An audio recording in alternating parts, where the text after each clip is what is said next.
Hello, Mike Troy, editor of Retail Leader again. I'm here at the NRF Big Show with 37,000 other people. I'm cutting through the clutter, Symphony Retail AI with Dipu Mukerjee, VP Product. Did I get that title right? Yes. Okay. Tell me, what does that mean in the context of a company focused on AI, what your role is, just so I'm kind of like level set a little bit. I have a portfolio of products that we develop, and the focus is basically on AI to infuse artificial intelligence in creating solutions which are analytics and insights based to be able to produce for the category management discipline. Okay. So promotion's a big piece of that? It's a big piece, and as are other capabilities like customer decision tree, things like that. Okay. But promotion planning is the major thing that we're doing, which is AI infused into it. Okay. So that's a fertile area to leverage AI because promotions are tricky. Like sometimes they work, sometimes they don't. You don't really know, it's kind of hard to tell. You know after the fact if it worked, but then you've wasted a bunch of money. Is there a way for me to like tell ahead of time? You know, like feed all that into an AI engine and like stop wasting money? Exactly. So what we've done is we have a capability that is called promotion evaluation. Promotion evaluation. That enables the category manager to basically look at all historical promotions to understand how they did in the previous years or previous time period, to be able to understand which promotions were profitable, which promotions were impactful, and which were not. Right. So the promotions that were not impactful, they can basically take out because the investments were gone to waste. Sure. So they can actually take them out and invest in other areas which were profitable. So that helps me know what didn't work. I want to know what's going to work.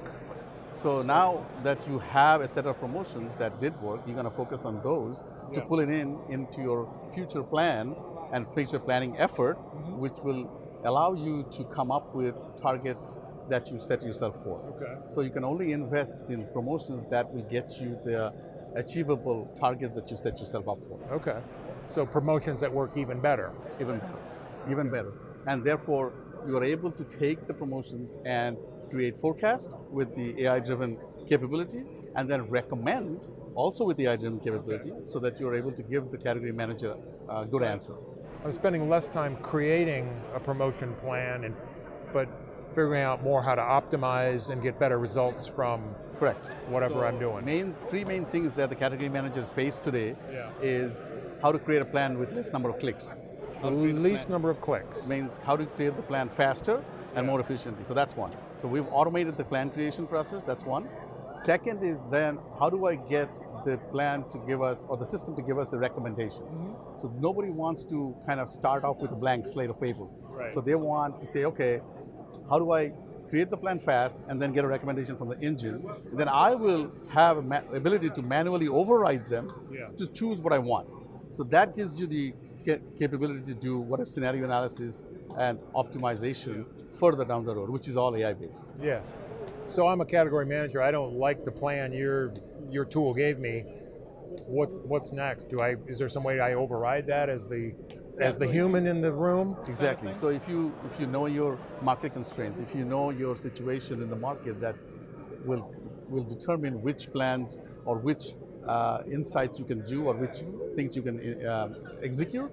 You can basically say, I'm going to fix those and then optimize the rest of the promotions within the plan to get an optimized plan that is acceptable. Okay. So that's what you can do with the plan. So is the key value proposition here is really about improve promotional effectiveness, eliminate promotion waste, and get to a point where you can actually do it all faster. Do it all faster, and then have a system generated capability as well as manual override. So that gives the category manager a sense of control on what they want to do, if they want to do something manual. So that all sounds awesome. Why wouldn't I do that as a retailer? What do people tell you? Like, what's the objection you get from someone like, why would you not embrace this?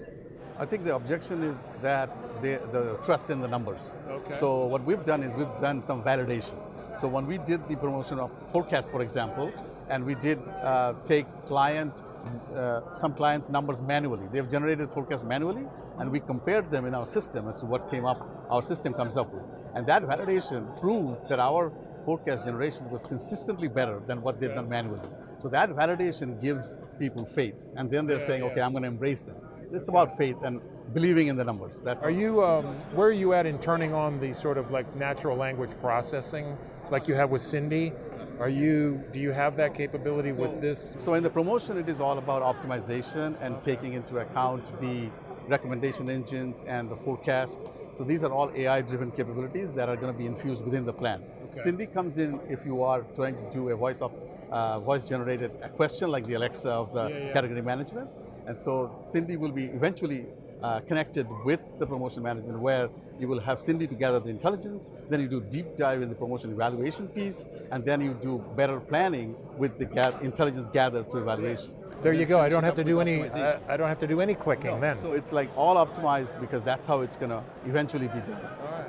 So you're making my job so much easier as a category manager. I can just talk, no clicking. Just talk, and then the last part is the automated slotting, which is basically creating the circulars, because Automated slotting. So that means allocation of promotions on the circulars, on what page the circulars promotions should go.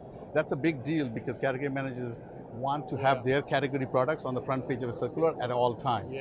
So a director of category management who manages multiple category managers has a task of deciding where to put them. We could have a whole nother conversation about circulars and the future of circulars and that print vehicle as a means to promote and connect with shoppers. But let's end on that. I appreciate your time. Thank you so much, Mike. I appreciate it.